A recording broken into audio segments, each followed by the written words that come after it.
Hello and welcome back to the Psych Take Podcast. My name is Calvin Williams. I'm here with my co-host Marco Rogers, and today we will be recapping the blowout that the national championship was, along with a look ahead to next season's early preseason rankings, now that the college football season has wrapped up and came to a conclusion. After that, we'll do a little college basketball weekly recap, and then NFL Week 18 regular season recap, and then move on to the WILDCARD predictions. And that will be very exciting. These next few weeks on this podcast will be very fun. Just having the playoffs to look forward to, great games to predict. It's gonna be a blast.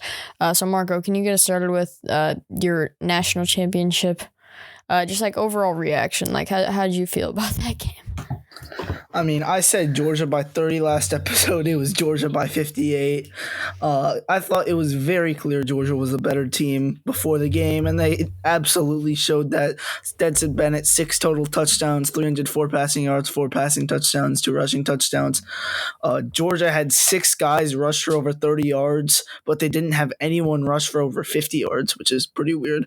Brock Bowers was unstoppable as expected, and Georgia's defense was just too much for Max Duggan. And as I said last episode, TCU didn't really show me anything against Michigan. They just capitalized off Michigan playing their worst game of the year. And here TCU really shows that they just didn't have the talent to really compete against Georgia or any of the big time teams. They did compete against Michigan, but it was pretty expected that they wouldn't be able to compete in this game, but by this much, this is pretty crazy. This is why they're going to be a 12-team playoff, so there will be 2 elite teams in the national championship. So, yeah, just a little unexpected, but I expected a blowout. So, Cal, what do you have to say? Yeah, it was just ugly. Like, Max Duggan didn't have a good game at all. 14-22. It's like, okay, that's not terrible, but only 152 yards, 0 touchdowns, and 2 picks. He did have a rushing touchdown, which was their only of the game. It was just simply ugly. Not much more to say about that, except for Stetson Bennett, 25 years old, will finally be out of college football, so at least we got that going for us. And I just think Michigan would have put up a better fight against Georgia, to be honest. TCU played a super, super good game against us. We played the worst we have in multiple years, and we still were in that game. So that just shows that TCU is not that good of a team, just compared to the top dogs. And that's just my opinion. I think Michigan truly would have put up a better fight. Marco? Yeah, I think Michigan definitely keeps that one within 20, probably even closer than Michigan-Georgia last year. But yeah, very ugly national championship. Next up, we're going to talk about the preseason rankings of next year. So I'm not sure if they have officially came out yet, but here's an argument. Should Ohio State be ranked ahead of Michigan for next season? Cal, why don't you start first? The rankings have not come out. They don't come out for until 2 weeks before the season, Marco. But should Ohio State be ranked ahead of Michigan for next season, as you said? And I just think it depends on the way you look at it. Do you look at it, Michigan beat Ohio State? Seems pretty obvious. Blake Corum, their best player's coming back. They didn't even have him against Ohio State. Still beat them. That's the way I look at it. But then there's also the point of view like, Michigan lost to TCU. Ohio State played Georgia close, and then Georgia blows out TCU. That doesn't make Michigan look great. Maybe Ohio State just played a really bad game against us. So recruiting-wise, it's always going to be Ohio State. But with the new addition of all the guys from the transfer portal, we're filling a lot of spots. I don't think they should be ranked ahead of us. With that being said, I think they will be. But I certainly don't think they should be. Marco? Obviously losing C.J. Stroud, they still have Kyle McCord. They might get someone out of the transfer portal if they feel like they need it. But, Ohio State's always going to have the best receiving core in college football unless it's USC next year. As long as Marvin Harrison stays, which is highly likely. There are a few rumors that he might go to USC, but I think those have been shut down. But for next season, should Michigan and Ohio State be ranked ahead of each other? I'll say this. I think Ohio State would play against other elite teams outside of the Big Ten better than Michigan. I'll say that next year. Like, put Michigan up against Georgia, Ohio State against Georgia. I think Ohio State plays them better. But Michigan, I think we just have sort of the recipe to beat Ohio State. I think we have a good chance of beating Ohio State again next year due to having Blake Corum back. So I feel like Michigan probably is going to rule the Big Ten next year, and hopefully. But I think Ohio State, similar to this year, might be a better team outside of the Big Ten than Michigan. So I think Ohio State probably will start ranked ahead, but it's sort of interesting to look at both ways. The fact that Ohio State plays out of conference opponents better, but Michigan's a better sort of Big Ten team that wants to run all over you. So definitely an interesting argument. Ohio State probably will be ranked ahead of us, but I think both teams are highly likely to be 11-0 going into that game next year again, which is very exciting. Yeah, I just think the biggest thing with excuse me. I think the biggest thing with Michigan playing out of conference teams, it's one of the reasons why we haven't won a bowl game in so many years, is Harbaugh just tries to go so far away from what we've done all season. Like, brings in the trick plays. Like, we were in the Philly special in the TCU game and ended up not scoring on the 2-yard line. We just and then we bring in a linebacker to start running the ball. I mean, that makes a little bit of sense, but then he fumbles. And so it just looks really bad. I think if Michigan plays their game against out-of-conference teams, they will compete just like Ohio State does. And yeah, I think I agree with most of what you said. Michigan's should dominate the Big Ten with all the holes we're filling in the transfer portal and whatnot, and Blake Corum returning. We have linebackers who are getting older. Nakai Hill-Green should be healthy next year. He'll be getting older. He's a very smart linebacker. And then Junior Colson, he was great this year, and he's just getting older once again. There's a lot to look forward to next season for Michigan. They just gotta rein it in once they get past the Big Ten. Marco, you want to get us going with the college basketball? Yeah, so college basketball new rankings came out a couple of days ago. We'll recap the top 10. I'll do the first 5, Cal do the next 5. First up, Houston reclaims the crown as the number 1 overall team after 2 free wins. They're in a pretty bad conference in the American Conference. Definitely not one of the Power 6 of college basketball. But, I mean, they're winning games. Other teams are losing games. Can't really blame them for putting them at 1. I believe they lost to Alabama, but they also have a few other good wins, so can't really blame the A people for putting them here. But I think they'll probably beat the top 3 for the rest of the year unless something shocking happens. Next up, Kansas at number 2 continues to beat average teams by quite a little amount of points.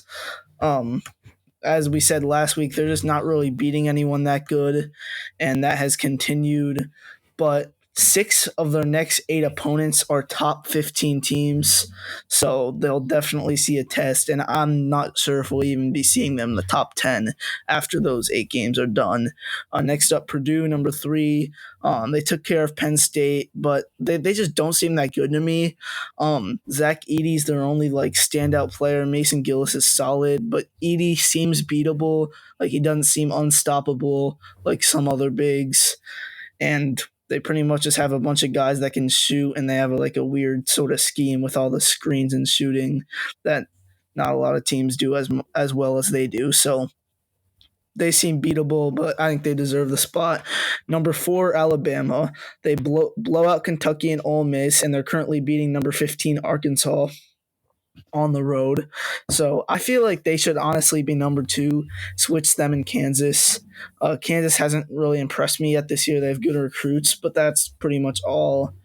Bama, I believe they've beaten Houston. They did lose to UConn, though, but UConn's not a terrible loss.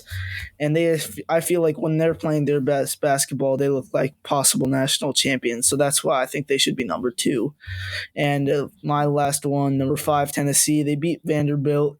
And, I mean, they haven't been great. They lost to Arizona. That's not a bad loss. We'll talk about them later. but they beat Vanderbilt easily, and a lot of teams lose ahead of them, so they just move up. Pretty deserving. They're a good team. Cal, why don't you take the next five? Yeah, all right. So at number 6, we have UConn. They got a good bounce back win against Creighton, but they haven't looked completely impressive. Would you say you agree with that, Marco? Yeah, with that loss to Xavier and Providence, definitely not great. Yeah, I mean, 2 losses in a row right there. They just haven't looked overly impressive. Creighton dropped out of the rankings pretty early too, so they're definitely a solid team, but I wouldn't say that's a huge win. I wouldn't say that's a tier 1 win. But definitely UConn deserves to be where they're at, in my opinion, just because of their 15-2 record. Next up, we have number 7 UCLA. currently, my apologies. Currently on a 11-game win streak. They're definitely clicking defensively. They have Jalen Clark, who's one of the best two-way players in the country. The only nick on their resume right now is they haven't really beaten anyone too good. These past 11 games, they've definitely turned it up, though. So if they can get a win over Arizona on the 21st, that would be a huge turning point for them and a reason they could be a 1 seed, but they will have to probably win out if they're looking for a 1 seed, maybe 1 loss, but UCLA is going to need a good win against Arizona in the upcoming weeks. And then number 8, Gonzaga barely beat San Francisco just by 2 points, and then as they do every year, such an easy conference, they're just probably going to dominate for most of the year, and then they just haven't been able to get a national championship because they truly don't get battle tested for most of the season. And that's the price you pay. Currently, they don't have a ranked team on their schedule for the rest of the season. They have a good win against Alabama a couple weeks back, which looks very good because Alabama is still a very good team.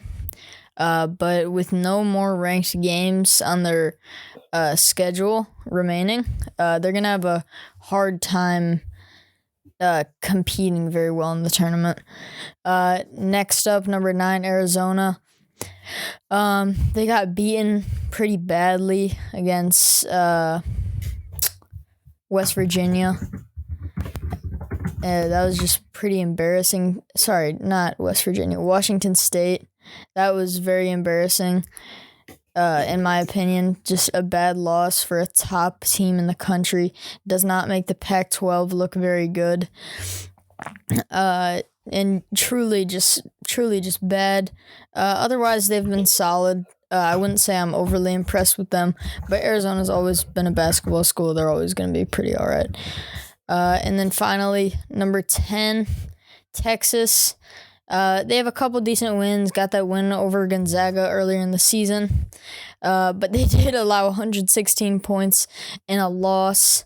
And then they only allow 46 versus OKSU in a win. So definitely a pretty bipolar team you're looking at there. But, they really just... They really just got to lock in defensively like they did against Oklahoma State. They can't be letting things like that Kansas State game happen again.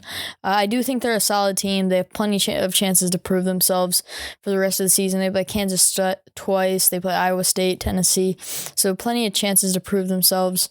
They're just going to have to continue to get good wins. And I think they could. My guess is they'll end up as a 2 seed in the tournament. Marco? Yeah, about UCLA, I actually think that they, as you said, they pretty much have to win out or maybe lose 1 game. And I actually agree with that. Usually a team with like a couple losses this deep in the year, they can probably lose a few games. But with how weak the Pac-12 is, Arizona losing to Washington State, I'm just not sure if they can really afford that, as you said. So definitely going to be interesting to see where all these teams end up.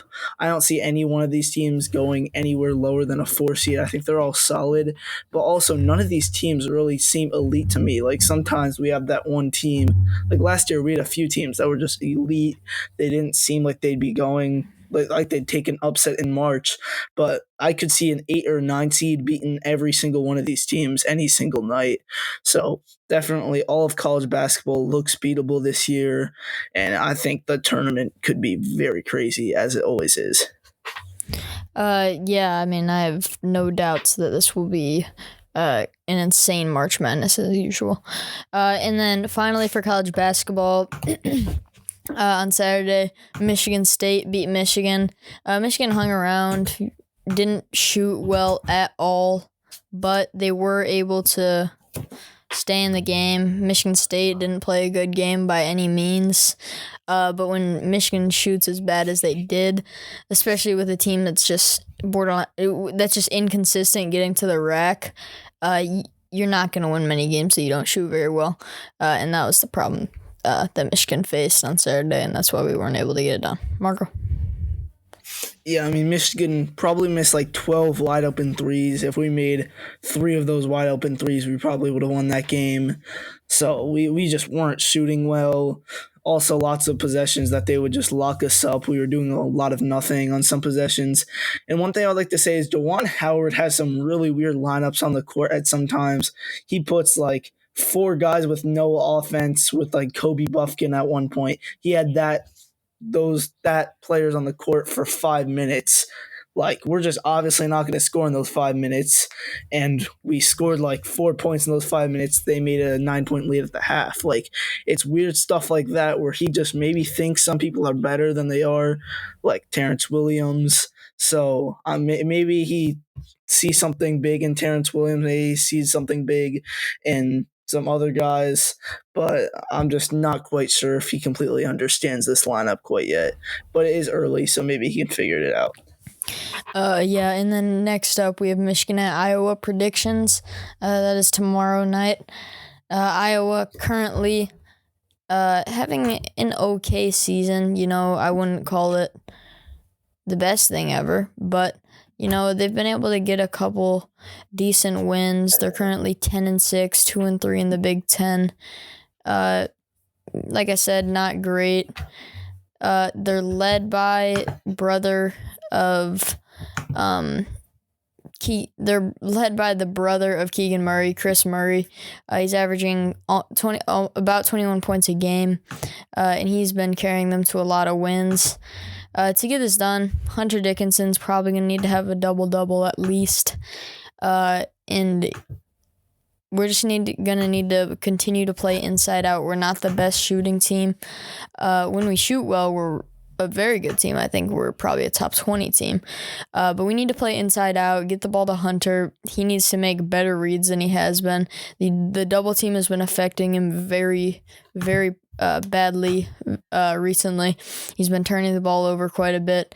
He needs to make a read out of that double team, find the open guy. When we play inside out, we're not a bad team, but if Michigan wants to get it done, that's what they're going to have to do. Marco? Yeah, I think after that bad shooting performance, maybe we'll shoot a little better here. Iowa has absolutely atrocious defense every year. This year's the same. I think we'll shoot well. Iowa doesn't really have anyone that scares me scoring-wise besides Chris Murray, who's pretty much Keegan Murray, but a tiny bit worse at everything. He's still averaging like 28 games, so he's crazy. But he just doesn't really have like the same driving ability that Keegan did. So he's still an incredible shooter, but not quite the same level as his brother.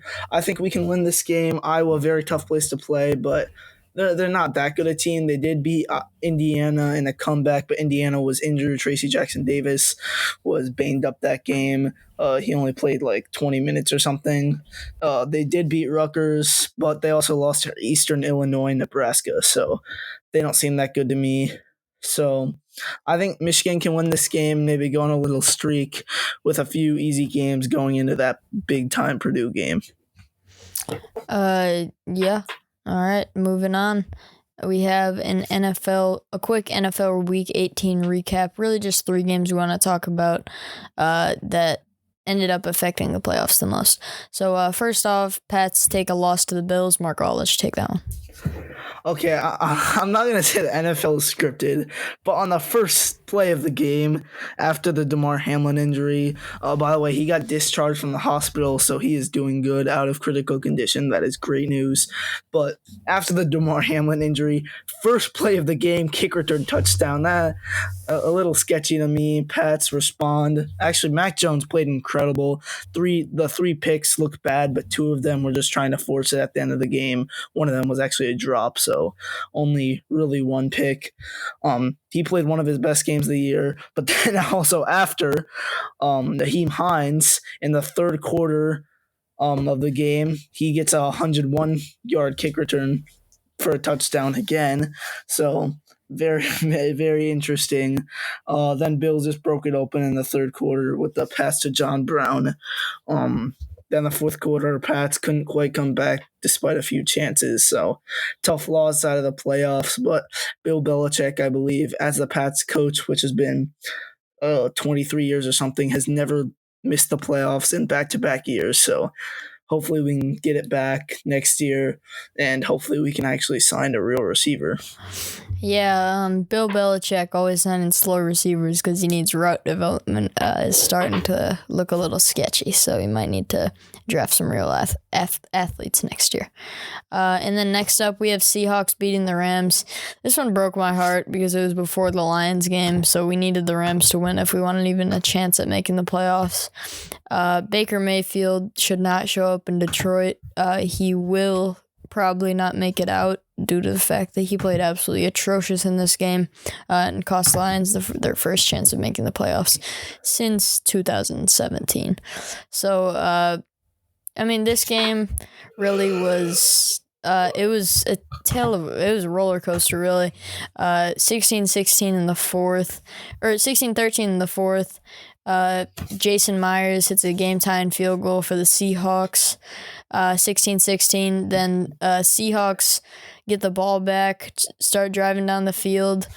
They get a huge play, and Jalen Ramsey couples that with a late hit to put them into field goal range. We thought our season was over, but not yet, because Jason Myers missed the game-winning field goal. But then in overtime, Baker throws a pick, gives the Seahawks an opportunity. They get in field goal range, and Jason Myers doesn't miss two in a row. So, brutal game for Lions fans. But still a great season for the Lions, as we'll talk about what they did in their game anyways. Marco? Yeah, Rams have not been able to win out of SoFi Stadium all the year. They're 1-7 on the road after that loss. And yeah, Seattle, they're a solid team. I think they'll get absolutely destroyed in the playoffs, but they're good enough. I think the Lions are probably better, but Seattle gets a win, and it's going to be fun to see Geno Smith in the playoff. Yeah. And then next up, like I said, Lions beating the Packers. This one was super satisfying to me.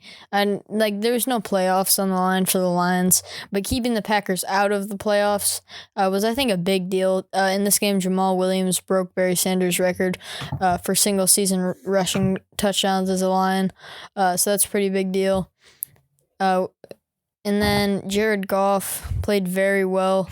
23 for 34, 224 yards. Didn't throw any touchdowns, but really just controlled the game and allowed his running backs to take care of business. And then on the defensive side of the ball, the Lions holding the Packers to 16 points. That is very good. Kirby Joseph, huge game for him. He got a couple knockouts and a pick. And that's his third pick on Rodgers this season, actually. So apparently he just has his number. I just think great game for the Lions. I'm super happy we ended with a winning record. Margo? Yeah, solid win for the Lions. 2 sacks for Aiden Hutchinson. Big game for him. And these were actually sacks where he just straight up beat the offensive lineman. He's been getting better at that. At the beginning of the year, getting a lot of covered sacks, but more recently, he is really looking like a future star and maybe even superstar in this league. Definitely worth the second pick. And he has a bright future with the Lions, and I'm excited to see his future. So good one for the Lions. Lots of momentum going into next year, and Dan Campbell has done a good job at establishing a winning culture. Cal, why don't you talk about our first wildcard predictions? Yep. So we'll start it off. Dolphins at the Bills. Dolphins were able to eke their way into the playoffs. After starting 8-3, then losing 5 straight, they were able to get a win to advance into the playoffs. So good job from the Dolphins. But unfortunately, they do have to play the Bills in the first round, as the Bills are not the number 1 seed. The Chiefs are. So I think the Bills should take care of business if all goes correctly. I would like them to take care of business because I really want to see a Chiefs-Bills AFC championship. But you never know, the playoffs, crazy things can happen. Josh Allen just needs to settle in, make sure his team's calm down, not too emotional. These playoff games, you got to control your emotions. Just get the job done. Marco.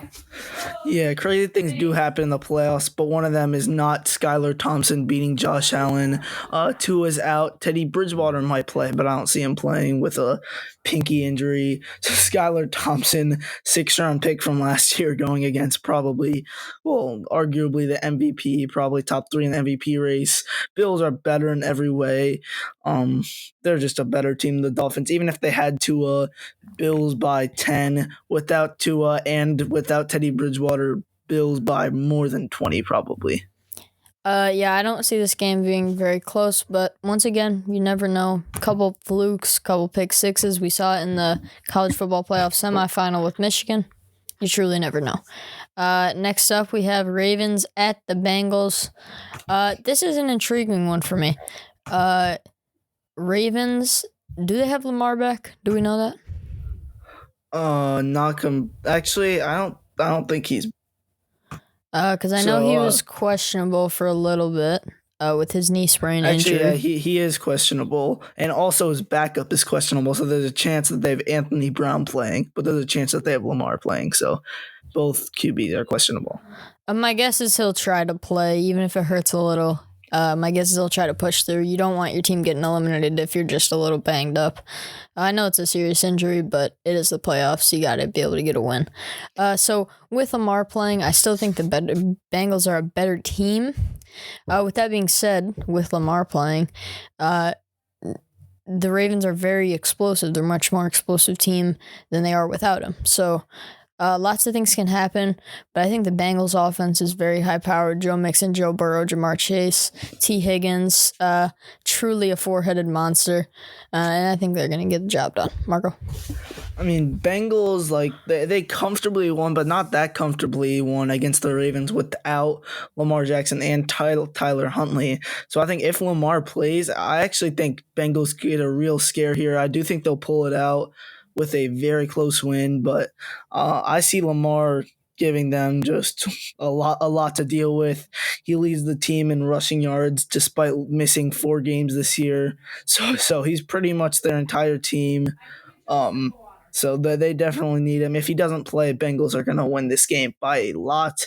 If he does play, I think this game might come down to a game-winning field goal or something like that. I think if Lamar plays, he'll give the Bengals a big-time scare, and he'll be too much to deal with for that defense. But I'm taking the Bengals. Yeah, I mean, Lamar is an extremely valuable player. I wouldn't call him MVP level, but the way the Ravens play, he is just so valuable. But like you said, I do think the Bengals are going to get it done here. Next up, we have Chargers at the Jaguars. Chargers, I mean, personally, I was a little bit shocked with how well they've played at certain times in the season. They've gotten a couple wins that are pretty solid. They finished with a 10-7 record. Jags are 9-8. Jags, on the other hand, Trevor Lawrence has started to play significantly better.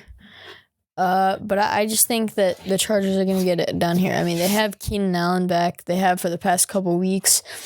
So their receiving core with Mike Williams and Keenan Allen is very solid right now.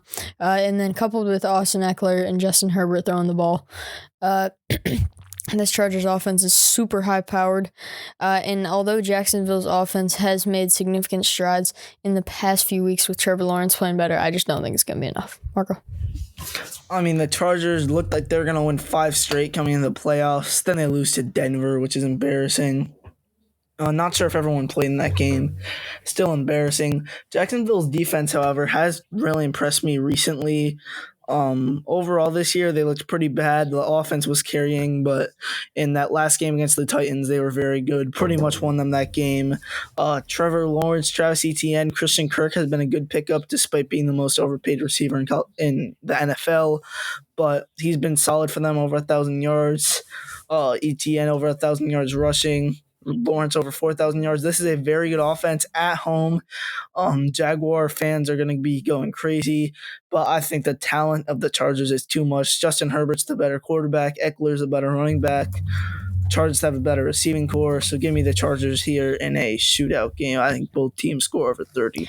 Yeah, I think that's going to be an exciting offensive battle. And then next up, Seahawks at the 49ers. Not much to say about this one, in my opinion. Seahawks eked their way into the playoffs, and I think the 49ers are simply a better team. They have the most weapons in all of the NFL.